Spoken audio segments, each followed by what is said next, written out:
എല്ലാം മനസ്സിലാക്കി പഠിക്കുക. ജസ്റ്റ് ഇമ്പോർട്ടൻറ്റ് പോയിന്റ്സ് മാത്രമേ ഞാൻ പറഞ്ഞു പോകുന്നുള്ളൂ. ജസ്റ്റ് എക്സാം ഓറിയന്റഡ് അപ്രോച്ചാണ്. ഡീറ്റെയിൽ ആയിട്ടൊന്നും പറയുന്നില്ല. ഫുള്ളി എക്സാം ക്വസ്റ്റ്യൻസ് ഓറിയന്റഡ് ആയിട്ടാണ് നോക്കുന്നത്. അപ്പോൾ നമുക്ക് ക്ലാസ്സിലേക്ക് കടക്കാം. നിങ്ങൾ ആദ്യമായിട്ടാണ് ചാനൽ കാണുന്നെങ്കിൽ ലൈക്ക് ചെയ്യുക, ഷെയർ ചെയ്യുക, സബ്സ്ക്രൈബ് ചെയ്യുക. ഒന്ന്, financial management is address 3 major financial decisions, namely investment, financing and dividend decisions. അപ്പോൾ ഫിനാൻഷ്യൽ മാനേജ്മെന്റിൽ മേജർ ആയിട്ട് 3 ഡിസിഷൻസ് ആണ് ഉള്ളത്: investment, financing and dividend. The objective of financial management is to maximise wealth. Maximise wealth ആണ് ഒരു objective of financial management. 2 basic accept of financial management. 2 basic accept ആണുള്ളത്. ഒന്ന്, procurement of fund and effective utilisation of the fund. പിന്നെ അടുത്തത്, objective of a company is to maximise the value of a company and it is prime objective deciding the optimal capital structure.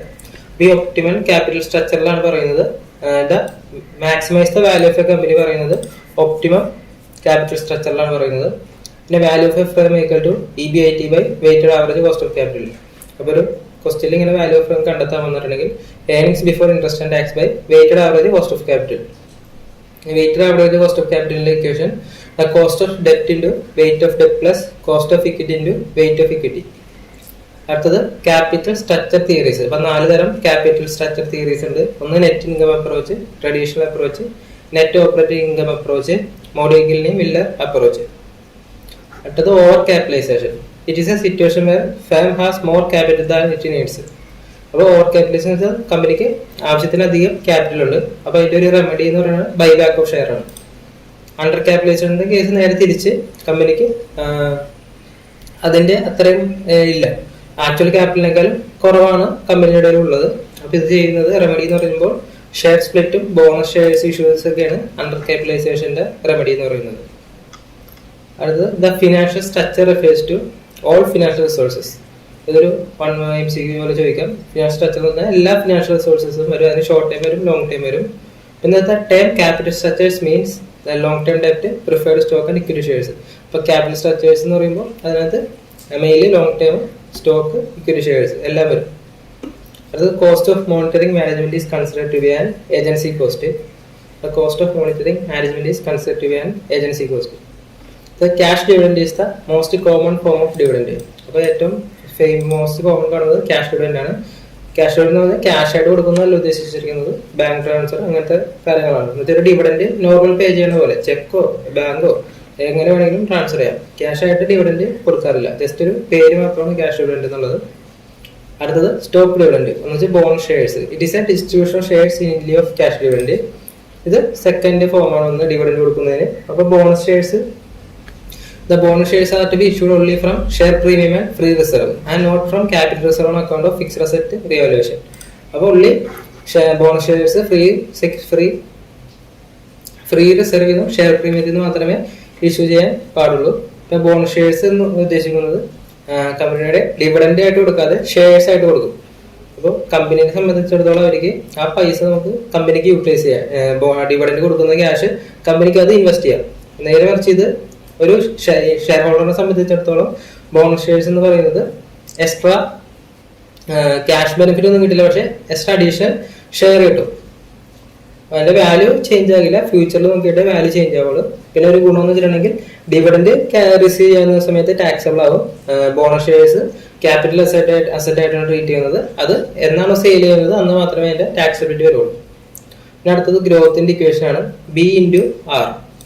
ഇപ്പോൾ ഇവിടെ B എന്ന് പറയുന്നത് retention ratio, R എന്ന് പറയുന്നത് rate of return on investment.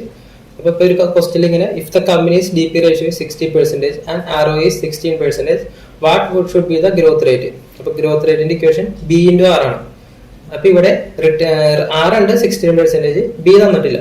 അപ്പോൾ B കണ്ടെത്തുന്നത് വെച്ചാൽ retention ratio എന്ന് വെച്ചാൽ ഒരു 10 രൂപ കിട്ടിയിട്ടുണ്ടെങ്കിൽ അത് എത്ര റിട്ടേൺ ചെയ്യുന്നുണ്ടെന്നാണ്.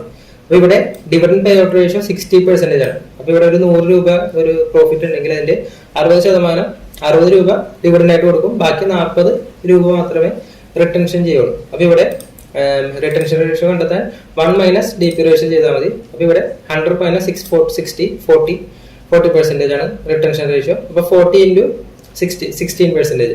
അപ്പോൾ അങ്ങനെയാണ് അതിന്റെ ആൻസർ കിട്ടുന്നത്. 6.4% ആണ് അതിന്റെ ഗ്രോത്ത് റേറ്റ്. റിട്ടൻഷൻ റേഷ്യോ എന്ന് പറയുമ്പോൾ 1 - dividend pay out ratio. Dividend shall be declared only out of the profit of the company for that year arrived after providing depreciation. അപ്പോൾ നമുക്കൊരു കമ്പനി ലോസ് ആണെങ്കിൽ ഡിവിഡൻഡ് കൊടുക്കേണ്ട ആവശ്യമില്ല. ഒള്ളി പ്രോഫിറ്റ് ആണെങ്കിൽ മാത്രമേ company dividend കൊടുക്കേണ്ട ആവശ്യമുള്ളൂ. ആഫ്റ്റർ പ്രൊവൈഡിങ് ഡിപ്രീസിയേഷൻ, അപ്പോൾ ഡിപ്രീസിയേഷൻ പ്രൊവൈഡ് ചെയ്ത് കഴിഞ്ഞിട്ടുള്ള profit. To maintain constant dividend amount, it is necessary to create a reserve like a dividend equalization reserve fund. അപ്പോൾ ഒരു കോൺസ്റ്റന്റ് ഡിവിഡൻഡ് ആണ് കൊടുക്കുന്നതെങ്കിൽ കമ്പനി റിസർവ് ക്രിയേറ്റ് ചെയ്യണം, dividend equalisation reserve fund create ചെയ്യണം. ഈ constant dividend വെച്ചിട്ടുണ്ടെങ്കിൽ എല്ലാ വർഷവും ഇത്ര ശതമാനം, ഇപ്പോൾ ഒരു എല്ലാ വർഷവും 10% ഡിവിഡൻഡ് തരാമെന്ന് പറയുന്നതാണ് കോൺസ്റ്റന്റ് ഡിവിഡൻഡ് മെത്തേഡ്. അപ്പോൾ അതിന് ഒരു dividend equalisation reserve fund create ചെയ്യണം. The dividend is taxable under other income and the applications applicable slab rate. നേരത്തെ കേസ് എന്ന് വെച്ചിട്ടുണ്ടെങ്കിൽ DDT ഉണ്ടായിരുന്നു, ഇപ്പോൾ അത് എടുത്തു കളയും. ഇപ്പോൾ dividend taxable under normal income tax rate, income from other സോഴ്സസിലാണ് ഇത് ടാക്സബിൾ ആവുന്നത്. The ratio of dividend to earnings is known as pay out ratio. Pay out ratio എന്ന് പറയുമ്പോൾ dividend to earnings, earnings dividend by earnings ആണ് pay out ratio. The dividends irrelevance theory. Dividends irrelevance theory എന്ന് പറയുന്നത് മൊഡിഗിലിനി and Miller ആണ് ഇത് dividend ഇർറിലവൻസ് theory എന്ന് പറഞ്ഞിട്ടുള്ളത്. The market value of equity shares of a firm depends solely on its earning power. അപ്പോൾ ഇതിനകത്ത് പറഞ്ഞിട്ടുള്ളത് മോഡിഗിലിന് മില്ലർ തിയറിയിൽ പറഞ്ഞിട്ടുള്ളത് ഡിവിഡൻഡ് മാർക്കറ്റ് ഷെയറിനെ അഫക്ട് ചെയ്യില്ലെന്നാണ് പറഞ്ഞിരിക്കുന്നത്. Only market value equity shares depend only on earning power. അപ്പോൾ hypothesis primary based on arbitrage argument. അപ്പോൾ ഏത് തിയറിയാണ് ആർബിട്രേജ് ആർഗ്യുമെന്റ് പറയുന്നതെങ്കിൽ അത് മോഡിഗിലിന് മില്ലർ തിയറിയാണ്. അത് ഡിവിഡൻഡ് ഇർറിലവൻസ് തിയറി എന്നാണ് അറിയപ്പെടുന്നത്. അപ്പോൾ ജസ്റ്റ് ഈ പേര് ഓർത്തിരിക്കുക. പിന്നെ ഇതിനകത്ത് അസംഷൻ എടുക്കുന്നത് നോ ടാക്സ്, പിന്നെ all investment should be finance through equity only. അപ്പോൾ ഇത് രണ്ടിന്റെ അസംഷൻ ആണ്. അപ്പോൾ ജസ്റ്റ് ഓർത്തിരിക്കുക. ഇപ്പൊ ക്വസ്റ്റ്യൻ ചിലപ്പോൾ ചോദിക്കാം മോഡിഗിലിനി മില്ലർ തിയറിയിലെ അസംഷൻ തന്നിട്ട് ഇതിനവിടെ ഇക്വിറ്റി മാത്രമേ എടുക്കുന്നുള്ളൂ, നോ ടാക്സ്, അങ്ങനത്തെ കാര്യങ്ങളുണ്ട്. അപ്പോൾ ജസ്റ്റ് അത് ഓർത്തിരിക്കുക. പിന്നെ ഡിവിഡൻഡ് റിലവൻസ് തിയറി, വാൾട്ടേഴ്സ് മോഡലാണ് ഡിവിഡൻഡ് റിലവൻസ് തിയറിനെ പറ്റി പറയുന്നത്. The Walters emphasizes two factors which influence the market price of a share, which are dividend per share, the relationship between IRR and cost of capital. അപ്പോൾ ഇവിടെ രണ്ടും market ഷെയറിനെ effect ചെയ്യുമെന്നാണ് Walter മോഡലിൽ പറയുന്നത്. പിന്നെ വാൾട്ടർ മോഡലിലെ അസംഷൻ എടുക്കുന്നത് all investment proposal are to be financed through returned earnings only, R rate of return capital are constant, no tax and firm have perpetual life. Just ഈ assumptions just ഒന്ന് ഓർത്തിരിക്കുക. According to Gordon's model, dividend is relevant and dividend policy of a company affects its value. അപ്പോൾ Gordon's മോഡലിൽ പറയുന്നത് ഡിവിഡൻഡിനെ affect ചെയ്യുമെന്നാണ് പറയുന്നത്, dividend പോളിസിയിൽ affect ചെയ്യുമെന്നാണ് പറയുന്നത്. അപ്പോൾ ഗോർഡൻ മോഡലിന്റെ അസംഷൻ ആണ് നോ ഡെപ്റ്റ്, കമ്പനിക്ക് ഡെപ്റ്റ് ഒന്നുമില്ല, IRR will remain constant and all finance proposal are finance through retained earnings only. ഈ ഗോർഡൻസ് മോഡലിൽ ഇതും ജസ്റ്റ് ഓർത്തിരിക്കുക.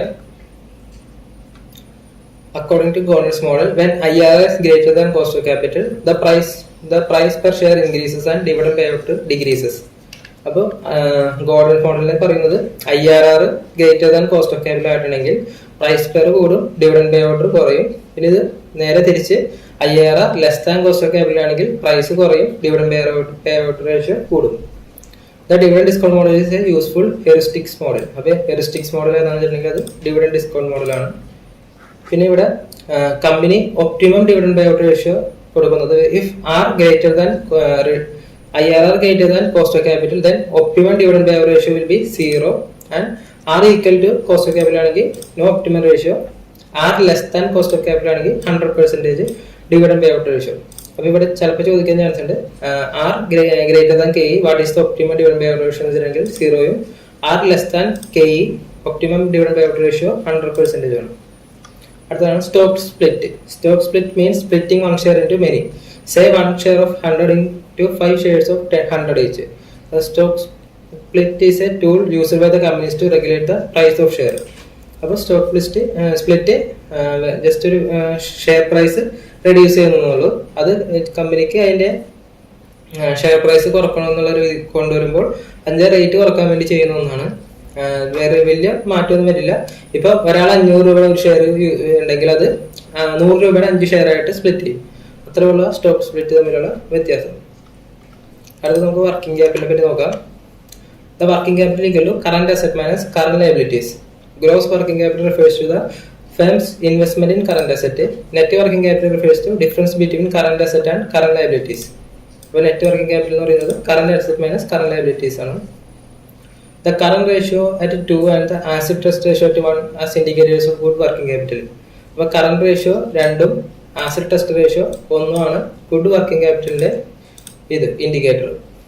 പിന്നെ ഇതിനകത്ത് 3 E's പറയുന്നുണ്ട്: എക്കണോമി, എഫിഷ്യൻസി ആൻഡ് എഫക്റ്റീവ്നെസ്. അപ്പോൾ ഈ ഒരു വർക്കിംഗ് ക്യാപിറ്റൽ മാനേജ്മെന്റിന് 3 E's ഇമ്പോർട്ടൻ്റ് ആണ്: economy, efficiency and effectiveness. 3 approaches: aggressive, conservative and moderate. അപ്പോൾ വർക്കിംഗ് ക്യാപിറ്റലിന് 3 അപ്രോച്ചസ് ഉണ്ട്. അതിലൊന്ന് aggressive, conservative and moderate. Aggressive എന്ന് പറയുമ്പോൾ investment in working capital is kept at minimum investment in current asset. അപ്പോൾ ഈ അഗ്രസീവ് എന്ന് പറഞ്ഞിട്ടുണ്ടെങ്കിൽ കറന്റ് അസറ്റിലുള്ള ഇൻവെസ്റ്റ്മെന്റ് കുറവായിരിക്കും. കൺസർവേറ്റീവ് എന്ന് പറയുമ്പോൾ choose to invest in high in current asset. Current അസറ്റിൽ ഹൈ എമൗണ്ട് ഇൻവെസ്റ്റ് ചെയ്യുക, അതിനെയാണ് കൺസർവേറ്റീവ് എന്നും. അഗ്രസീവ് എന്ന് വെച്ചാൽ ഇൻവെസ്റ്റ്മെന്റ് ഇൻ കറന്റ് അസറ്റ് കുറവായിരിക്കും. മോഡറേറ്റ് എന്ന് പറയുമ്പോൾ ഇത് രണ്ടിന്റെ ഇടയിൽ വരുന്നത്. A conservative policy implies greater liquidity and lower risk, whereas an aggressive policy indicates higher risk and poor liquidity. ഒരു കൺസർവേറ്റീവ് പോളിസിയിൽ ഗ്രേറ്റർ ലിക്വിഡിറ്റിയും ലോവർ റിസ്ക്കും ആണ്. ഒരു അഗ്രസീവ് പോളിസിയിൽ ഹയർ റിസ്ക്കും പുവർ ക്വാളിറ്റിയാണ്. അപ്പോൾ ജസ്റ്റ് ഒന്ന് ഓർത്തിരിക്കുക. A higher current asset by fixed asset ratio indicate a conservative current asset policy and lower current asset and fixed asset ratio means a aggressive current asset policy. അപ്പോൾ ഇത് higher current asset by fixed asset.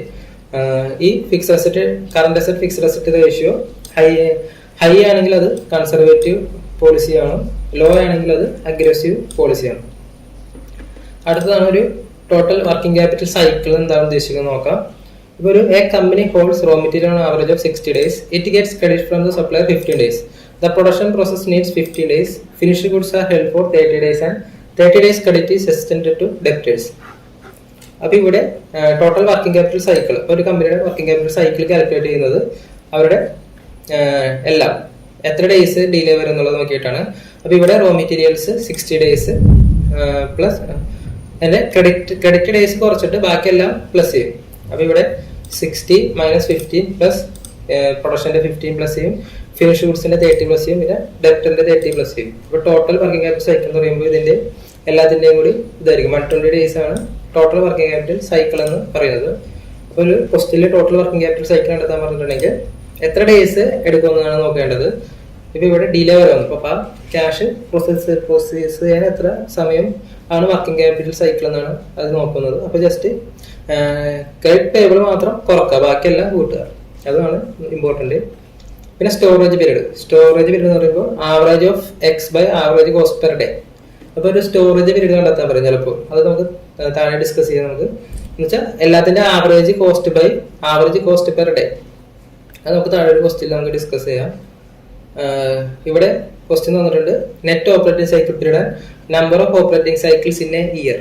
അപ്പോൾ net operating cycle കണ്ടെത്തണം.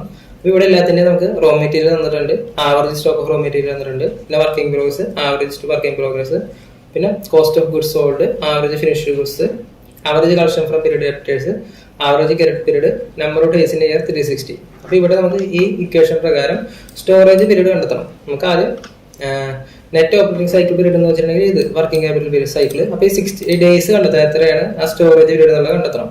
അപ്പോൾ ഇവിടെ average of X, അപ്പോൾ average consumption by average cost per day. അപ്പോൾ ഇവിടെ ഇപ്പോൾ ഒരു റോ മെറ്റീരിയലിന്റെ ഫസ്റ്റ് റോ മെറ്റീരിയലിന്റെ കേസ് എടുക്കാം. അപ്പോൾ ആവറേജ് സ്റ്റോക്ക് 50,000 ആണ്. റോ മെറ്റീരിയൽസ് ഇൻവെന്ററി കൺസ്യൂം ചെയ്ത് ഒരു ഇയറിൽ 6 ലക്ഷം ഇൻവെന്ററി കൺസ്യൂം ചെയ്യും. അപ്പോൾ ഇവിടെ നമുക്ക് പെർ ഡേ ആണ് വേണ്ടത്. അപ്പോൾ 6 ലക്ഷം ഡിവൈഡ് ബൈ 365 ചെയ്തിട്ടുണ്ടെങ്കിൽ നമുക്ക് പെർ ഡേ കിട്ടും. അപ്പോൾ പെർ ഡേ എത്ര വരും നോക്കും. അപ്പോൾ അതേ divide by average by raw materials per day, അത് ചെയ്യുമ്പോൾ നമുക്ക് പീരീഡ് കിട്ടും.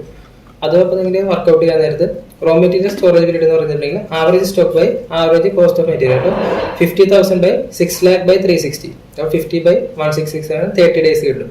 അപ്പോൾ ഇതുപോലെ ഓരോന്നും നമ്മൾ കമ്പ്യൂട്ട് ചെയ്യും. അപ്പോൾ ഇവിടെ working progress 5 lakh in a year ആണ്. അപ്പോൾ 5 lakh ബൈ 360, 8 lakh ബൈ 360, ഇങ്ങനെയെല്ലാം നമ്മൾ കണ്ടെത്തും. അപ്പോൾ നമുക്ക് ഡേയ്സ് കിട്ടും. ഡെപ്റ്റ് എന്നിട്ട് ഇതിൽ നിന്ന് നെറ്റ് ഓപ്പറേറ്റിംഗ് സൈക്കിൾ എന്ന് പറയുമ്പോൾ raw material plus working progress plus finished goods plus debtor minus creditors. അപ്പോൾ നമുക്ക് 85 days കിട്ടും. നമ്പർ ഓഫ്, അപ്പോൾ ഒരു വർക്കിംഗ് ക്യാപിറ്റൽ സൈക്കിൾ എന്ന് പറയുന്നത് 85 days ആണ്. അപ്പോൾ ഒരു ഇയറിൽ എത്ര ടൈംസ് സൈക്കിൾ ഉണ്ടെന്നത് കണ്ടെത്തുന്നത് number of year by operating cycle period. അപ്പോൾ 360/85 ഡേയ്സ്, അങ്ങനെ 4.23 ടൈംസ് കിട്ടും. അപ്പോൾ ഇത് വളരെ ഈസി ആയിട്ട് ജസ്റ്റ് ഈ ഒരു ഇത് മാത്രം ഓർത്തിരുന്നാൽ മതി.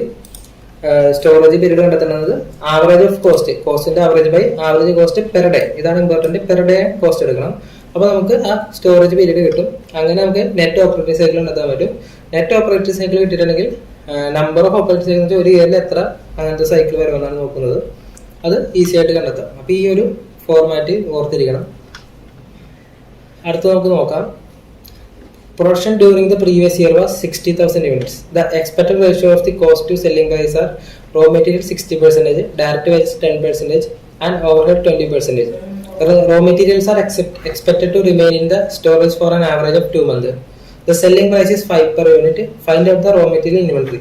അപ്പോൾ നമുക്ക് ഇൻവെന്ററി കണ്ടെത്താം. ഇതുപോലത്തെ ഒരു ക്വസ്റ്റ്യൻ വന്ന് നമുക്ക് എങ്ങനെ ചെയ്യാൻ പറ്റുമെന്ന് നോക്കാം. അപ്പോൾ ഇങ്ങനെ ഒരു ക്വസ്റ്റ്യൻ വരുന്നതിന്റെ equation estimated production by units by 12 months അല്ലെങ്കിൽ days into estimated cost per unit into average raw material storage period. അപ്പോൾ ഇതാണ് അതിന്റെ ഇക്വേഷൻ. അപ്പോൾ ഇവിടെ നമുക്ക് പ്രൊഡക്ഷൻ യൂണിറ്റ് 60,000 യൂണിറ്റ് ആണ് ഒരു ഇയറിൽ. അതിനെ ഡിവൈഡ് ബൈ അതിന്റെ 60 ബൈ റോ മെറ്റീരിയൽ എന്ന് പറഞ്ഞാൽ അതിന്റെ 60% ആണ്. അപ്പോൾ ഒരു യൂണിറ്റ് 60,000 യൂണിറ്റ് പ്രൊഡ്യൂസ് ചെയ്യുന്നതിന് അതിന്റെ റോ മെറ്റീരിയൽ വരുന്നതിന്റെ 60% റോ മെറ്റീരിയൽ ആണ് തന്നിട്ടുണ്ട്. അപ്പോൾ ഇവിടെ ഫസ്റ്റ് നമുക്ക് ഇത് കോസ്റ്റ് കണ്ടെത്താം, ടോട്ടൽ കോസ്റ്റ് കണ്ടെത്താം. അപ്പോൾ 60,000 into 60% into unit cost, selling price 5 per unit ആണ്. അപ്പോൾ 1,80,000 കിട്ടും. പിന്നെ അതിന്റെ നമുക്ക് എസ്റ്റിമേറ്റഡ് കിട്ടി, എസ്റ്റിമേറ്റഡ് കോസ്റ്റ് കിട്ടി ബൈ 12% ബൈ ഇയർ 12 ചെയ്തു. അപ്പോൾ 1,80,000 ബൈ 12 15,000. പിന്നെ ആവറേജ് 2 months പറഞ്ഞിട്ടുണ്ട്. Raw materials are expected to remain in storage for average 2 months. അപ്പോൾ ഒരു മാസം 15,000 വരും. അപ്പോൾ അതിന്റെ ഇൻറ്റു 2 30,000. അപ്പോൾ സ്റ്റോറേജ് മെറ്റീരിയലിന്റെ കോസ്റ്റ് എന്ന് പറയുന്നത് 30,000 ആണ്. അപ്പോൾ ഇതുപോലെയാണ് കണ്ടെത്തേണ്ടത്. ഇക്വേഷൻ എന്ന് പറയുന്നത് estimated units by 12 months into estimated cost per unit into average raw material storage വരും. അടുത്തത് നമുക്ക് ഡെപ്റ്ററിനെ കണ്ടെത്താം. ടോട്ടൽ സെയിൽസ് യൂണിറ്റ് എന്ന് പറയുന്നത് 50,000 ആണ്. ക്യാഷ് സെയിൽ അതിനകത്ത് 50,000 ഉണ്ട്. ഡെബിറ്റ് പീരീഡ് എന്ന് പറയുന്നത് 2 months. സെല്ലിംഗ് കോസ്റ്റ് 5, അതിനകത്ത് 1/4 ഡിപ്രീസിയേഷൻ ആണ്. Find out the debtor amount. അപ്പോൾ ഇതിന്റെ ഇക്വേഷൻ എന്ന് പറയുന്നത് estimated credit sales by month അല്ലെങ്കിൽ days into estimated cost of sales excluding depreciation per unit into average receivable collection period. അപ്പോൾ ഇവിടെ നമുക്ക് കണ്ടെത്താം ടോട്ടൽ സെയിൽസ് യൂണിറ്റ് 50,000 ആണ്. അപ്പോൾ ഇതിന്റെ സെല്ലിംഗ് പ്രൈസ് നമുക്ക് അതിന്റെ ടോട്ടൽ പ്രൈസ് കണ്ടെത്താം. ഇവിടെ സെല്ലിംഗ് പ്രൈസിൽ ഡിപ്രീസിയേഷൻ എടുക്കരുതെന്ന് പറഞ്ഞിട്ടുണ്ട്, എക്സ്ക്ലൂഡ് ഡിപ്രീസിയേഷൻ എന്ന് പറഞ്ഞിട്ടുണ്ട്. അപ്പോൾ ഇവിടെ 5 ആണ്, 1 രൂപ ഡിപ്രീസിയേഷൻ. അപ്പോൾ സെല്ലിംഗ് യൂണിറ്റ് 4 രൂപ. അപ്പോൾ 50,000 ഇൻറ്റു 4 2 lakh. അപ്പോൾ നമുക്ക് ക്യാഷ് സെയിൽസ് ഇതിൽ നിന്ന് കുറക്കണം. എന്ന് വെച്ചാൽ ഡെപ്റ്ററിന്റെ പീരീഡ് ആണ് നമ്മൾ കണ്ടെത്തേണ്ടത്. അപ്പോൾ ക്യാഷ് സെയിൽസ് കുറക്കണം. ഈ 2 lakh 50,000 കുറച്ച് 1,50,000 ആണ് ടോട്ടൽ ക്രെഡിറ്റ് സെയിൽസ്. അപ്പോൾ ഇത് ഒരു ഇയറിലാണ്. ഇത് പെർ മന്ത് കണ്ടെത്താൻ ഡിവൈഡ് ബൈ 12 ചെയ്തു. പിന്നെ ഇവിടെ ഡെബിറ്റ് പീരീഡ് 2 months ആണ്. അപ്പോൾ 1,50,000 ബൈ 12 ഇൻറ്റു 2 അപ്പോൾ 25,000 ആണ് ഡെപ്റ്ററിന്റെ എമൗണ്ട് കിട്ടിയത്. അപ്പോൾ ഇങ്ങനെയാണ് വേണം കണ്ടെത്താൻ. അപ്പോൾ നിങ്ങൾ ഇതുപോലെ വർക്കൗട്ട് ചെയ്യണം. ചിലപ്പോൾ ഇതുപോലെ ക്വസ്റ്റ്യൻ ചോദിക്കാം. അപ്പോൾ ഈ എക്സാമ്പിൾ തന്നെ ഒരു 60,000 ആകാം. ഇതുപോലെ നിങ്ങളുടെ തന്നെ വർക്കിങ്ങിൽ ഇട്ട് 2-3 തവണ ഈ ഒരു ഇക്വേഷനും ഇതും വർക്കൗട്ട് ചെയ്യുക. പിന്നെ ഈ കാണുന്ന ഇതും വർക്കൗട്ട് ചെയ്യുക. സിമ്പിളായിട്ട് ഇതുപോലെ ഈ നമ്പർ മാറ്റി മാറ്റി മാറ്റി ഒരു 2-3 തവണ വർക്കൗട്ട് ചെയ്ത് ഇത് ജസ്റ്റ് ആയിട്ട് നമുക്ക് മനസ്സിലാക്കാം. അപ്പോൾ ഈ ക്വസ്റ്റ്യൻ നമുക്ക് ചെയ്യാൻ പറ്റും. അടുത്തത് the 3 basic consideration in determining the amount of cash or liquidity. അപ്പോൾ ലോഡ് കെയ്ൻസ് ആണ് ഇത് പറഞ്ഞിട്ടുള്ളത്. ഒരു ക്യാഷ് അല്ലെങ്കിൽ ലിക്വിഡിറ്റിയുടെ കേസ് പറഞ്ഞിട്ടുള്ളത് ലോഡ് കെയ്ൻസ് ആണ്. അപ്പോൾ ഒന്ന് transaction need, speculative need, precautionary need. അപ്പോൾ ഒരു ലിക്വിഡിറ്റി ഇൻ ക്യാഷ് മാനേജ്മെന്റിന്റെ തിയറീസ് ആണിത്. ട്രാൻസാക്ഷൻ നീഡ് എന്ന് പറഞ്ഞെങ്കിൽ നോർമൽ ട്രാൻസാക്ഷൻ്റെ കേസ് വരുന്നത്. സ്പെക്കുലേറ്റീവ് നീഡ്സ് എന്ന് നമ്മൾ ഫ്യൂച്ചറിൽ ഒരു എക്സ്പെക്ട് ചെയ്യണേ ഒരു പ്രോഫിറ്റ് മാർജിൻ. ചിലപ്പോൾ ഇപ്പോൾ ഒരു എക്സാമ്പിൾ, മഴ സമയങ്ങളിൽ കുടക്ക് ഡിമാൻഡ് കൂടുതലായിരിക്കും. അപ്പോൾ ആ സമയത്ത് നമ്മൾ കുറെ ക്യാഷ് ഹോൾഡ് ചെയ്തിട്ടുണ്ടെങ്കിൽ നമുക്ക് ആ സമയത്ത് ഇൻവെന്ററി കുറെ വാങ്ങാൻ പറ്റും, കുടകൾ കുറെ വാങ്ങാൻ പറ്റും. അപ്പോൾ അതിനാണ് സ്പെക്കുലേറ്റീവ് നീഡ് എന്ന് പറഞ്ഞത്. പിന്നെ പ്രിക്കോഷണറി നീഡ് എന്ന് പറഞ്ഞിട്ടുണ്ടെങ്കിൽ എന്തെങ്കിലും അത്യാവശ്യ കാര്യങ്ങൾക്ക് വേണ്ടി വരുന്നത്. അപ്പോൾ ഇതാണ് ഒരു ക്യാഷ് ലിക്വിഡിറ്റിയിൽ ലോഡ് കെയ്ൻസ് ആണ് അത് ഇൻട്രൊഡ്യൂസ് ചെയ്തത്. 3 തിയറീസ്. ഒന്ന് transaction need, speculative need, precautionary need. അടുത്തത് ക്യാഷ് ബഡ്ജറ്റ്. ക്യാഷ് ബഡ്ജറ്റ് 3 തരമുണ്ട്. ഒന്ന് റെസിപ്റ്റ് ആൻഡ് പേയ്മെന്റ്സ് മെത്തേഡ്, പിന്നെ adjustment income method, adjusted balance sheet method. അപ്പോൾ ഈ 3 മെത്തേഡും ക്യാഷ് ബഡ്ജറ്റിന്റെ ഭാഗമാണ്. പിന്നെ 4 kind of float with reference to management of cash. അപ്പൊ മാനേജ്മെന്റ് ക്യാഷ് ആയിട്ട് 4 തരം ഫ്ലോട്ട്സ് ഉണ്ട്. ആ ഫ്ലോട്ട്സ് എന്തൊക്കെയാണ് നമുക്ക് നോക്കാം.